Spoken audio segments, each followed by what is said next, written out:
Feeling like the Batman, riding like my last chance. This Gotham City, you could go and call me Batman. I roam the night. Assalamualaikum warahmatullahi wabarakatuh. Ketemu lagi dengan saya. Ini saya akan sedikit mengangkat mengenai masalah layar HP atau lebih kita kenal dengan nama LCD. Ketika layar HP itu rusak, biasanya ada beberapa opsi ya. Kalau Sultan langsung ganti HP, tetapi ada juga yang mengambil opsi untuk memperbaikinya.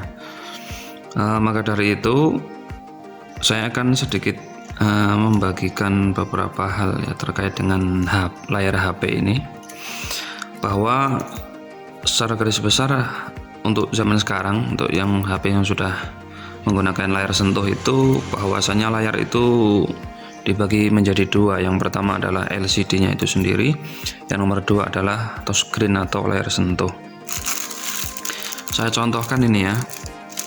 Di sini ada layar untuk HP Redmi 5A. Nah, ini layar HP Redmi 5A itu terdiri dari dua. Yang pertama adalah LCD itu sendiri, ya ini bentuknya seperti ini, atau layarnya ya, atau penampilnya. Terus yang kedua adalah ini, atau yang kita sebut dengan touchscreen atau sentuhnya. Untuk zaman dulu sebelum ada teknologi sentuh, memang kita tidak menggunakan ini, tapi kita menggunakan konsol manual ya.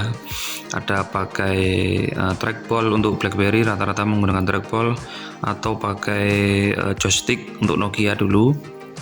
Lalu ada lagi D-pad ya, atau diagonal pad untuk mengarahkan ke arah yang kita inginkan ya. Itu untuk zaman dulu, dan itu memang kurang begitu efisien kalau zaman sekarang masih menggunakan teknologi tersebut.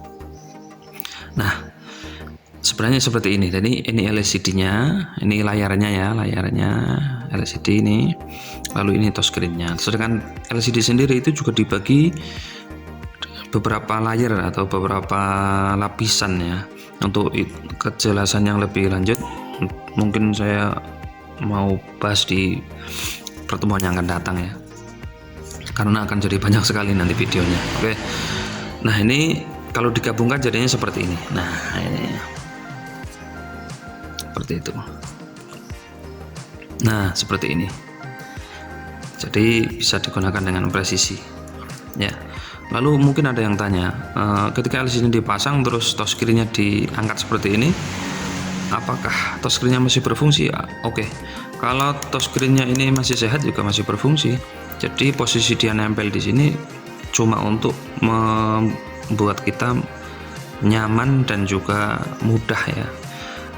Mudah, orang Jawa bilang ngepaske ya. Dimana titik yang mau kita inginkan itu bisa pas, karena antara LCD dengan touchscreen ini satu kesatuan ya, satu kesatuan. Seperti ini. Untuk memisahkan antara LCD dengan touchscreen atau layar sentuh ini butuh proses ya, butuh proses dan butuh alat. Nah, ini Redmi Mi 4i Ori Black. Nah, ini akan coba kita pisahkan. Untuk memisahkan touchscreen dengan LCD itu tidak bisa terus kita langsung kletek seperti itu, nggak bisa. Karena apa? Karena antara LCD dengan touchscreen ini sudah dilem dengan lem yang kuatnya luar biasa, yang dia itu bisanya bisanya kita pisahkan itu kita harus memanaskannya terlebih dahulu. Nah, itu pengapesannya, orang Jawa bilang ya, pengapesannya lem itu dengan dipanaskan di suhu-suhu tertentu. Kalau saya biasanya 60 derajat atau 70 derajat Celcius dia sudah hangat, mendekati panas, sehingga mudah untuk dipisahkan. Untuk memisahkannya, kalau saya menggunakan ini namanya LCD separator. Ada yang bilang cuma separator gitu aja. Dan ini mereknya ada berbagai macam ya. Ada mereknya ada berbagai macam. Untuk punya saya ini mereknya adalah Kodi 928 screen separator. Di sini ada dua fungsi ya. Yang pertama adalah untuk menghisap, jadi kayak vacuum cleaner ya kayak vacuum cleaner. Jadi ini loh, ada lubang-lubang nih. Lubang-lubang ini fungsinya untuk menghisap ya, untuk menghisap.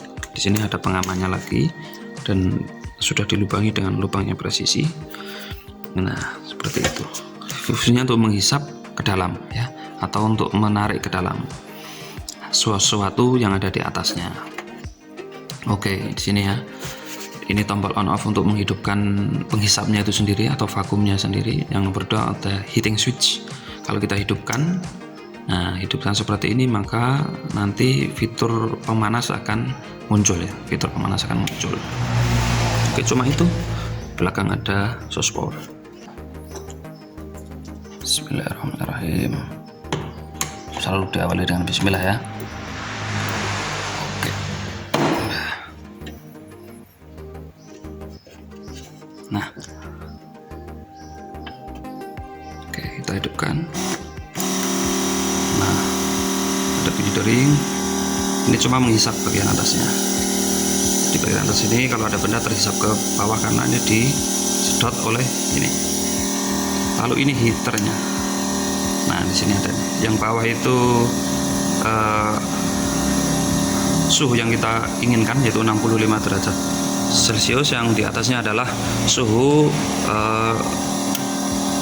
yang saat ini ada ya, yang saat ini ada, yaitu 32 derajat Celcius, dan dia selalu naik dan naik terus.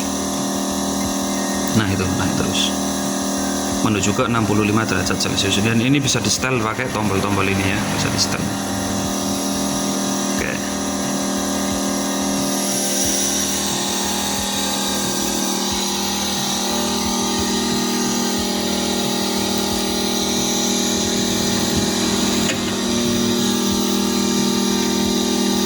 Nah, ini alatnya saya pakai seperti ini. Saya coba ilustrasikan.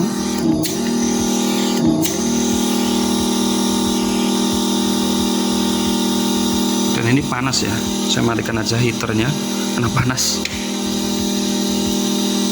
Lalu kita letakkan yang mau kita pisahkan, LCD dengan touchscreen-nya. Nah, ini kita letakkan di sini biar ini terhisap ke dalam. Nah, kalau mesin menderu sangat keras berarti dia sudah. Nah, dan ini nggak bisa digerakkan.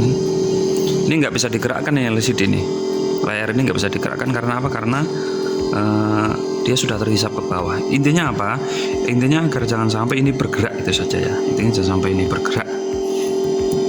Lalu langkah selanjutnya apa? Langkah selanjutnya adalah kita mau memisahkan antara LCD dengan touchscreen-nya. Kita tidak bisa langsung tarik begini karena lemnya ini kuat, dan kita harus panaskan di suhu tertentu biar dia lunak lemnya itu. Lalu kita menggunakan yang namanya adalah pemisah ya. Pemisahnya untuk saya saat ini menggunakan kawat. Nah, ini ada kawat nih. Kawat. Nah, seperti ini. Nah, baru dari atas dipresisikan pas betul di bawah touchscreen ya, di bawah touchscreen. Lalu kita geret ke arah belakang. Begitu. Oke, kita lanjutkan lagi. Barusan saya mencari-cari ini ya. Nah, ini namanya. Ini juga dalam penyertaannya juga kita sudah dapat penyertaan penjualan ya. Dalam paket penjualan kita dapat ini. Alat ini, terus dapat juga ini. Ini ada dua, satu dan satunya lagi saya cari nggak ketemu-temu ya. Akhirnya saya menggunakan langsung pakai ini ya. Ini kawat ya, dan kawat nggak kelihatan kalau di kamera. Kawat, dan kawat ini ketebalannya masing-masing. Ada yang kecil banget, ada yang lumayan tebal. Tapi tetap ya, namanya kawat juga satuannya milimeter tebalnya, nggak mungkin sampai sentimeter. Nah, ini kawat ini sangat kuat, memang kuat. Jadi kita harus hati-hati betul ya kalau kita beli atau menggunakan kawat separator ini, karena memang tajam ya, memang tajam banget. Fungsinya apa? Fungsinya dia untuk mengletek ya, atau membelah ya. Ini untuk membelah antara LCD dengan touchscreen. Ketika lemnya sudah panas, lunak, lalu kita belah pakai ini, sehingga lem tersebut nanti akan hancur dan LCD dengan touchscreen akan terpisah. Nah, seperti itu fungsinya kita menggunakan ini. Oke, kita coba hidupkan, dan panasnya kita setel di angka 65 saja ya, setel 65 saja sambil kita menunggu pemanas ini sampai di titik 65 derajat.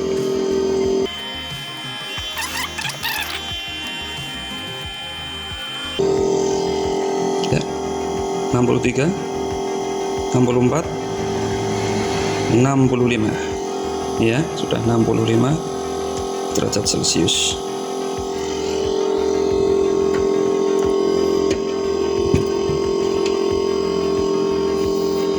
Oke, lalu kita letakkan di bagian paling atas sendiri. Kalau saya suka di bagian paling atas sendiri ini, bagian paling atas di sini nih. Nah, sini, dan kita tekan ke arah bawah ya. Kita letakkan di sini kawatnya, kita tekan betul.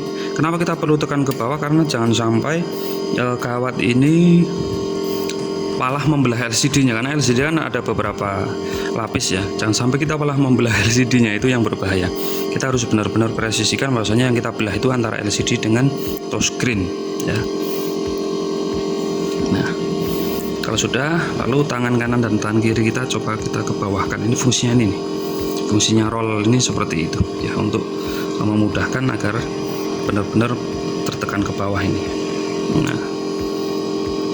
Nah, kalau sudah seperti ini, lalu kita coba ke bawahkan ya. Kita coba ke bawahkan agar proses pemisahan ini mulai berjalan. Nah, seperti ini ya. Bismillahirrahmanirrahim. Nah, 65 derajat memang tidak lunak-lunak amat ya. Masih ada rasa lemnya, rasa rekat lemnya itu masih terasa. Kenapa saya 65? Karena kalau menurut saya kalau terlalu panas kasihan LCD-nya juga sih. Gitu. Nah, ini sudah mulai ke bawah.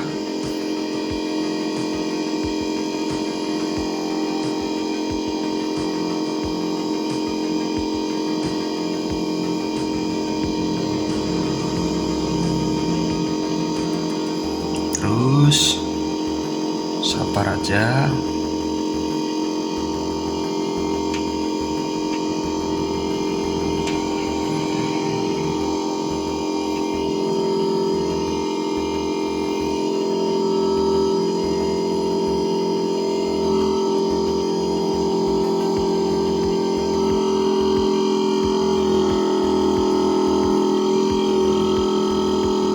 Ya, lagi sampai.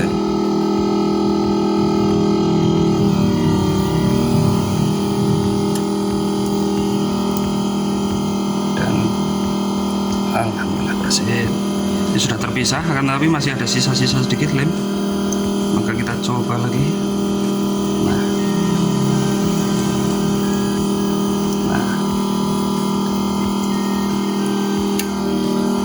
kita coba angkat.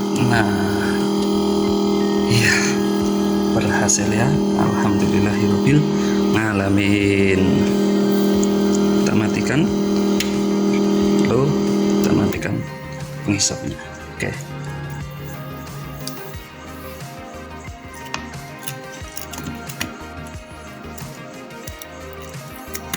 Nah, ini juga masih nyisa di sini nih lem-lemnya. Nah, ini sisa lem ya, sisa lem. Dan tidak usah panik, sisa lem ini bisa kita hilangkan dengan menggunakan thinner atau pakai minyak kayu putih juga bisa. Jadi kalau kalian ke tempat servis terus lihat minyak kayu putih, itu untuk apa minyak kayu putih? Itu fungsinya seperti itu. Sepertinya untuk membersihkan noda-noda. Tetapi saya juga beli ini. Ini namanya cairan pembersih. Kode serinya 8333. Dari Sansen ya ini ya. Removing liquid. Nah, tinggal dioles-oleskan dikit seperti ini, bisa. Tidak pakai itu juga sih bisa sebenarnya kita, tapi dengan sabar kita coba tarik seperti ini terus, ya, dengan sabar kita tarik. Nah ini ya, sudah saya keletek ya. Ini seperti ini hasilnya. Nah ini sisa-sisanya nih. Dan tinggal ada beberapa sisa sedikit. Untuk di layar kita menggunakan minyak kayu putih aja. Ternyata fungsinya banyak itu minyak kayu putih. Bukan cuma untuk kesehatan tubuh, tapi juga untuk LCD juga bisa, multifungsi. Ini mungkin dari pabrik minyak kayu putih bisa ada gambaran ya untuk membuat cairan pembersih lem, karena produknya yang sebenarnya bukan diperuntukkan untuk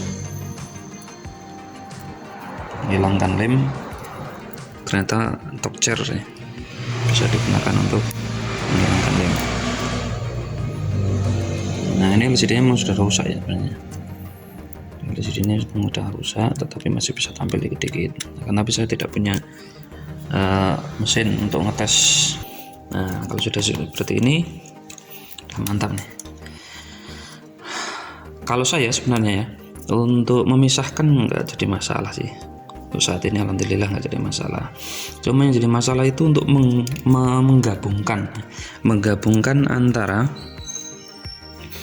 LCD yang sudah dipisahkan ini dengan touchscreen baru. Taruhlah ini touchscreen barunya ya, touchscreen barunya umpamanya, atau ini aja lah umpamanya ini touchscreen barunya.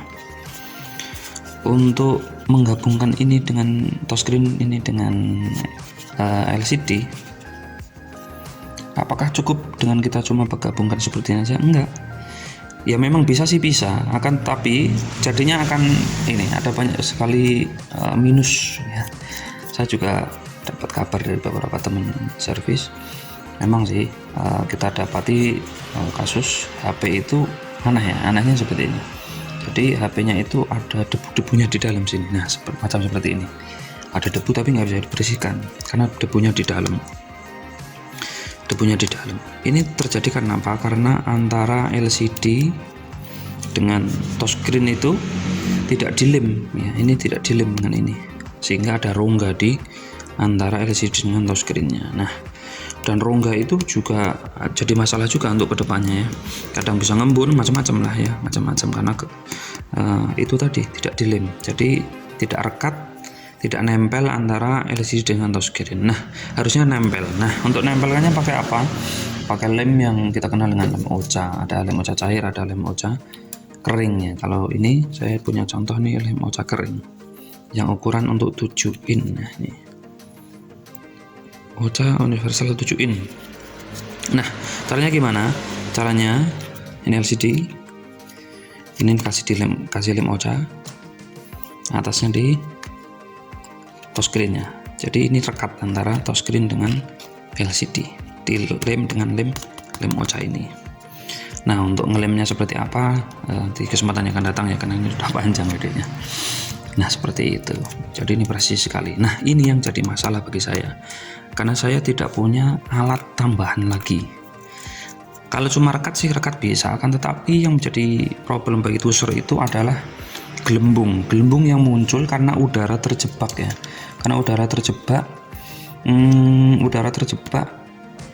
di lem tersebut. Nah, jadi lem ini saat pemasangan kalau tidak presisi, kalau tidak hati-hati, ada udara terjebak, nanti dia menggelembung ya. Kalau sudah menggelembung, nah nanti di sini akan timbul gelembung-gelembung udara, dan itu kalau posisi mati itu sangat-sangat jelek sekali ya, sangat-sangat jelek. Kalau hidup pun juga ada bayang-bayangnya ya, masih ada bayang-bayang dari gelembung-gelembung tadi. Contohnya seperti ini.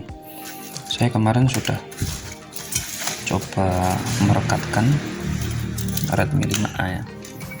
Nah ini masih new, jadi LCD-nya LCD ori, ini touchscreen. Nah ini ada gelembung di bagian bawah. Nah ini kelihatan ya. Nah itu. Nah ini kena lampu. Nah ini gelembung, ini gelembung bawah ini.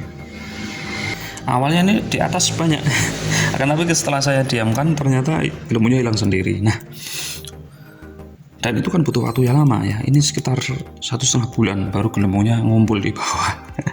Mungkin gelembungnya udaranya berpindah ke bawah ya. Nah itu kita butuh satu alat lagi, dan alatnya itu lumayan mahal ya. Ya mungkin bisa sampai 2,5 juta mungkin ya. Namanya bubble remover, nanti gambarnya saya sertakan. Bubble remover disambung lagi dengan kompresor. Intinya apa? Intinya untuk alat itu untuk menghilangkan bubble-bubble udara atau gelembung-gelembung udara. Dan gelembung-gelembung udara tadi itu setelah dihilangkan nanti akan jadi bening ya, jadi bersih. Akan tetapi walaupun tidak menggunakan bubble remover, ada beberapa tuser ahli yang sudah sangat berpengalaman itu bisa, dan kalian bisalah cari di YouTube, banyak sekali itu. Sedikit hal yang bisa saya share terkait dengan LCD ya, terkait dengan LCD, pemisahannya, terus untuk pemasangannya saya tidak bisa mendemonstrasikan sekarang ya karena keterbatasan waktu ya, nanti terlalu panjang videonya. Hanya itu saja yang bisa saya sampaikan. Kurang lebihnya mohon maaf. Terima kasih atas support yang diberikan. Saya Eri, assalamualaikum warahmatullahi wabarakatuh.